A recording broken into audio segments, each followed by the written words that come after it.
beautiful success, and in this video I'm going to be sharing tips for you to use during your interview. Interviews are not all about the organization and all about the interviewer, but it's also about you, and for you to learn more about the position, learn more about the organization, articulate your experiences and why you'd be a good fit for the job. So it's always important to understand that it's a reciprocal relationship. So not only the interviewer evaluating you and your experiences and evaluating fit and how you would be good for that position, but it's also for you as well, to make sure that you will be a good fit for that job. Now, my first tip for you isn't quite while the interview is happening, but it's for you to use before. So make sure that you arrive at least 15 minutes early for your interview. This gives you enough time to travel, find out where the location is, as well as parking if that is needed. That way you have enough time so that when you're walking through that door, it's 15 minutes before your interview begins, so that way you are on time.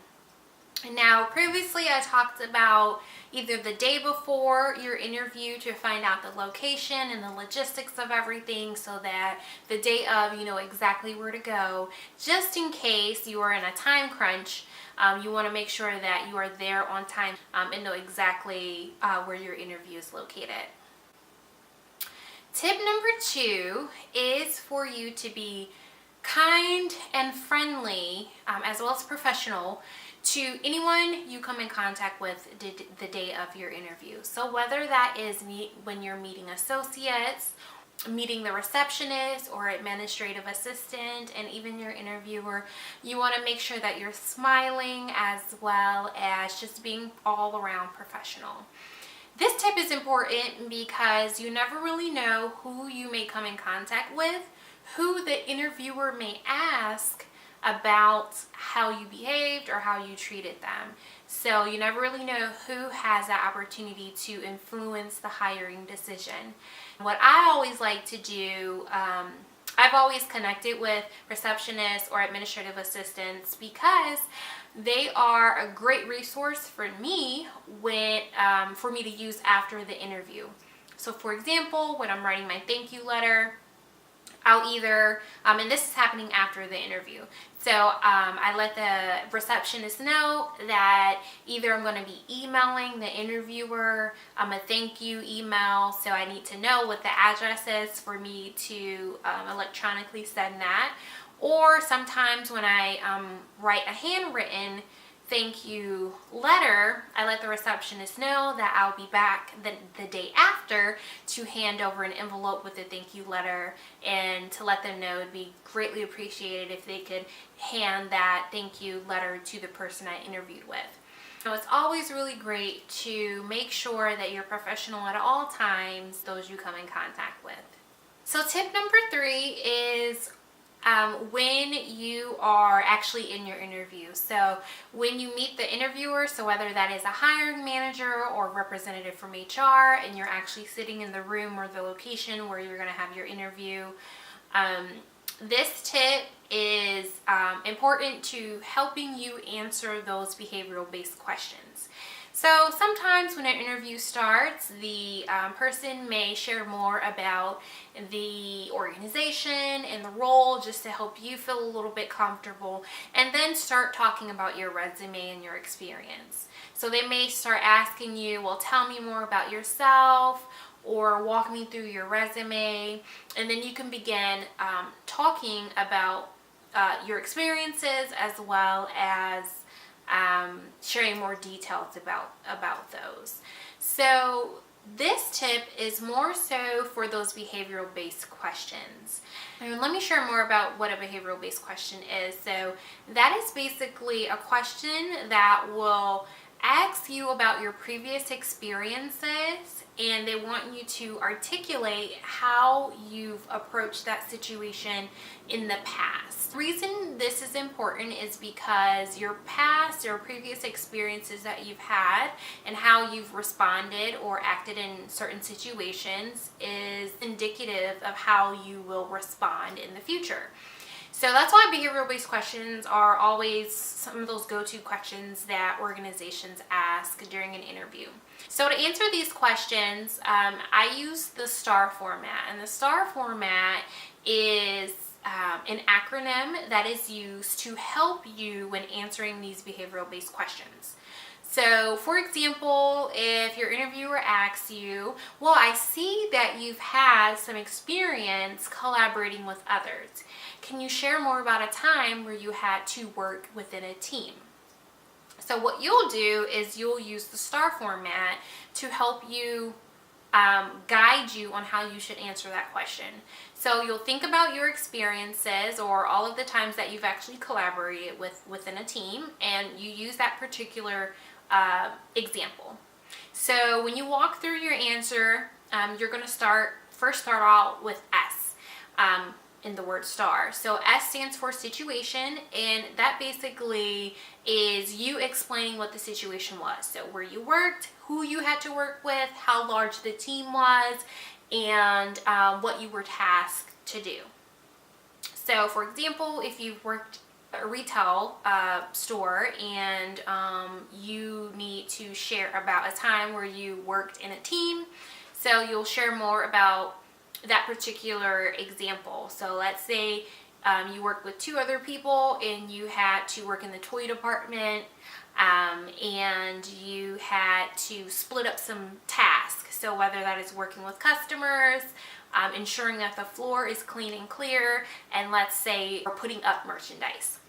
T stands for task, and task is when you'll share more about, well, what did you all have to do together? So then you'll share more, well, hey, we had to split up these duties. We had to work with customers as well as put up merchandise, and this is how we divided and conquered the work. Action is actually what happened. So what happened during that situation? Were you all able to split up those duties and everyone did what they had to do? Was there a situation where a customer came up to one of your teammates and there was an issue and you had to help and assist your team member with another customer? So you share more about the action. And then R stands for result. And R, result is basically the outcome. So what happened after that situation? Were you all able to work together in the future because of this situation? Did you learn something new and different? Were you all able to complete your responsibilities and everyone was able to work really well? So what was the result or the outcome of the situation?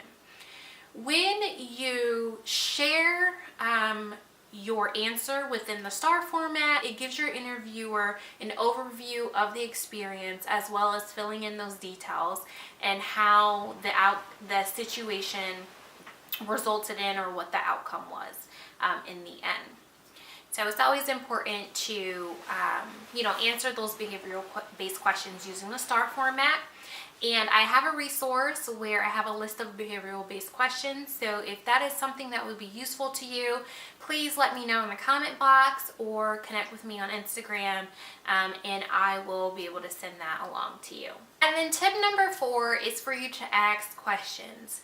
So at the end of your interview, you will be asked, more than likely, do you have any questions for me? And it's always important to say, yes, I do, and come prepared with some questions to ask. This shows your interviewer that you are genuinely interested in the role as well as the organization. So it's always important to ask some questions. I have another video that provides some questions that you can ask during your interview. So be sure to refer to that video for more information about what questions you should ask during your interview. It also is important for you to ask the interviewer about themselves. People really like talking about themselves, so it's important to ask about their role, how long they've been with the organization, as well as why they like working there. So that's also another great way for you to stand out when you are genuinely interested in the actual individual who is having the interview with you.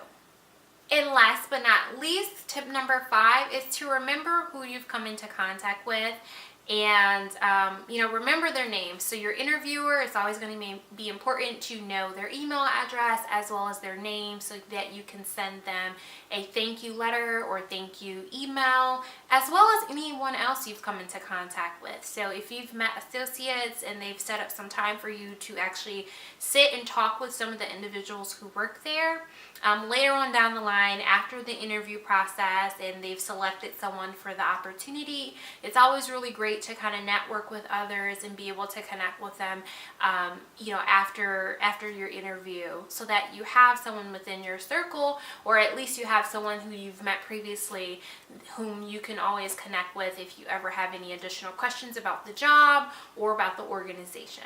So those are my 5 tips for you to use during your interview. If you have any additional tips that I haven't mentioned in this video but you would like to share, please feel free to enter them in the comments below. And as always, remember to enlighten, uplift, and encourage. I'll see you in my next video.